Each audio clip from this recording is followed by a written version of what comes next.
The air in Thailand doesn't just sit, it weighs on you. At the Chang International Circuit, the humidity is a physical opponent, thick enough to choke the life out of a cooling system and heavy enough to make a leather suit feel like lead. But as the sun beat down on the 2026 season opener, the heat wasn't the biggest story. The atmosphere was charged with a tension so sharp it felt like it could snap. For months, the paddock had whispered about a single name. A name that carried the weight of an entire nation's expectations and the curiosity of every racing fan on the planet. Toprak Razgatlıoğlu, the man they called the Stopai King. The man who had conquered the world's superbike stage with a violence and precision rarely seen in the modern era. But MotoGP is a different beast. It is a world of prototypes and silicon, where the margin between a legendary debut and a catastrophic failure is measured in millimeters of brake pressure. As the lights flickered and died for the first sprint race of 2026, the roar of 24 engines masked a deeper, more unsettling truth.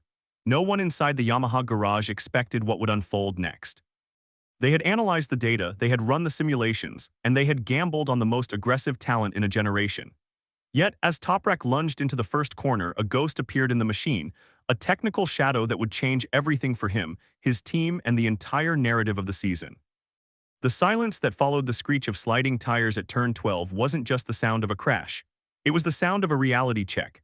Because Toprak wasn't just fighting the track, he was fighting a digital hallucination that appeared the moment the lights went out. And what he discovered in those 11 laps would leave even his closest mechanics stunned. To understand the weight of this moment, you have to understand the journey. Toprak Razgatlıoğlu didn't just walk into MotoGP, he kicked the door down. For years, he was the anomaly in World Superbike, a rider who could make a production-based machine do things that defied the laws of physics. His move to the Yamaha MotoGP squad for 2026 was hailed as the transfer of the decade. It was a bridge between two worlds, a test to see if pure, unadulterated talent could overcome the most sophisticated racing technology on Earth. But inside the paddock, the whispers were more clinical. The transition from a superbike to a MotoGP prototype isn't a step up, it's a leap into a different dimension of physics. In superbikes, you use steel brakes, they are tactile, they have feel, and they allow for a certain level of muscular aggression. In MotoGP, you use carbon fiber discs. They are binary, they are either cold and useless or they are biting with a force that can stop a heart.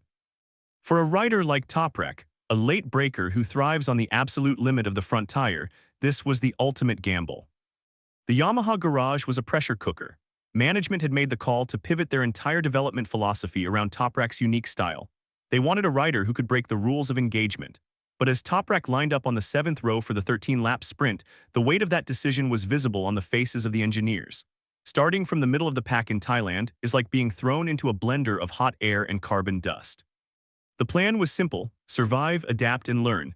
But behind that calm expression Toprak wore under his visor, the pressure was building fast. He knew that the eyes of the world were on his front tire. The first lap of a MotoGP season is usually a blur of adrenaline. But for Toprak, it was a moment of immediate, cold realization. Something was wrong. In the world of the premier class, the engine brake, EB, is the invisible hand that guides a rider through the corner. It is a complex dance between the ECU, the rear wheel speed, and the lean angle. When a rider closes the throttle, the electronics decide exactly how much the engine should resist. It's supposed to be a safety net. For Toprak, it felt like a trap. Despite using the same configuration as the previous day's practice, the bike felt alien. In the heavy braking zone of turn 12, one of the most punishing corners on the calendar, the front wheel locked. Not once, but twice. It was a terrifying warning.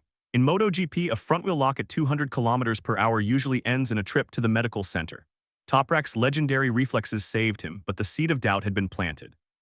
Inside the garage, the telemetry screens began to glow with warnings. There were rumors circulating among the technical staff of a last-minute software optimization aimed at improving rear-end stability. It was a tweak designed to help, but for a rider who relies on the front end as much as Toprak, it was a disaster.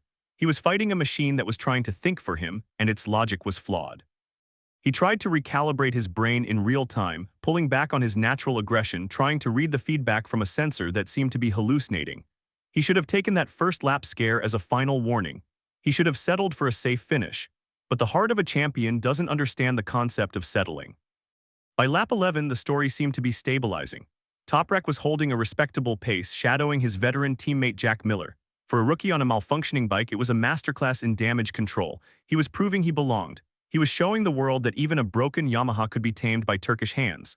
But then the Naluri competitive, that primal competitive instinct, took over. He saw a gap, he felt the slipstream of Miller's bike. For a split second, Toprak forgot about the digital ghost. He forgot about the telemetry warnings. He reverted to the rider he had been for 10 years, the late-braking assassin. As he approached the final corner, he increased the Buriram braking pressure just a fraction more than the previous lap. He asked the front tire for everything. The result was a brutal reminder of why MotoGP is called the class of kings. As the deceleration reached its peak, the front grip didn't just fade, it vanished. The engine brake mapping failed to sync with the mechanical load, the electronics stumbled, and the front tire tucked in a heartbeat. The sight of the 54 bike sliding uselessly into the Thai gravel was a gut punch to the thousands of fans who had traveled from Istanbul and beyond. Toprak eventually picked up the bike and finished 20th, but the damage was done. It was a staggering blow to the hype train. The king of superbikes had been brought to his knees by a line of code in a moment of human defiance. Yet this was only the beginning of a far bigger storm. Because as Toprak walked back to a silent garage, the cameras panned away to the front of the pack, where a much more violent confrontation was reaching its breaking point. While Toprak was learning the price of ambition in the gravel, at the front of the field, a war of eras was exploding. This was the duel the world had been waiting for, Marquez, the 8-time world champion, against Pedro Acosta, the Shark. It was more than a race for points. It was a battle for the soul of Spanish motorcycling. Acosta, riding the KTM with a ferocity that bordered on the reckless, was doing something no one had dared to do to Marquez in years. He wasn't just passing him, he was bullying him. The KTM's acceleration out of the hairpins was explosive, a testament to the Austrian factory's technical leap in 2026. But Marquez, the master of the dark arts, wasn't going down without a fight. He was using every ounce of his experience, every trick in the book, to disrupt the rookie's rhythm. It was a psychological war played out at 340 kilometers per hour. Marquez would dive-bomb the entry, Acosta would square off the exit. It was a mirror image of the past. In Acosta, the paddock saw the young Marquez of 2013, the rider who didn't care about reputations or championships, only about the man in front of him. The tension was suffocating. Every spectator at Buriram knew that this wouldn't end with a simple overtake. It was building toward a climax that would leave the stewards with no choice but to intervene. The final lap was a blur of lunges and counterattacks. Entering the final corner, the same spot where Toprak's debut had collapsed minutes earlier, Marquez saw his opening. It was a classic Marquez move, a high-stakes, door-handle dive that forced the opponent to either yield or collide. But Pedro Acosta didn't yield. The contact was audible even over the roar of the engines.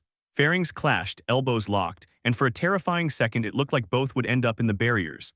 Acosta held his nerve, crossing the line first with a staggering margin of just 0.108 seconds. It was his first sprint victory of 2026, a result that propelled him to the top of the world standings. But the real drama happened off the track. Within minutes, the stewards announced investigation. The paddock held its breath. Was it just racing, or had the veteran gone too far? The decision came down like a hammer, a penalty for Marquez. The official narrative was a controversial advantage gained through contact, but the subtext was clear: the era of the old king getting away with murder was over. Marquez was demoted, his 9 points secured, but his aura of invincibility shattered. He stood on the second step of the podium, but his eyes were fixed on the young man above him. The torch hadn't been passed, it had been snatched. As the dust settled on the Thai sprint, the MotoGP paddock felt like a different place. The results on paper: Acosta first, Marquez second, Toprak 20th, told only a fraction of the story. For Yamaha, the night would be spent in a windowless room dissecting the telemetry of Toprak's crash. They have to find the answer. Was it a mechanical shift, a temperature spike, or a fundamental rift between a rider's instinct and a machine's logic? Toprak Razgatlıoğlu learned an expensive lesson in the heat of Buriram. He learned that in MotoGP, bravery is a secondary requirement to synchronization. His debut was dramatic, yes, but beneath the wreckage of the crash, the data showed a frightening truth.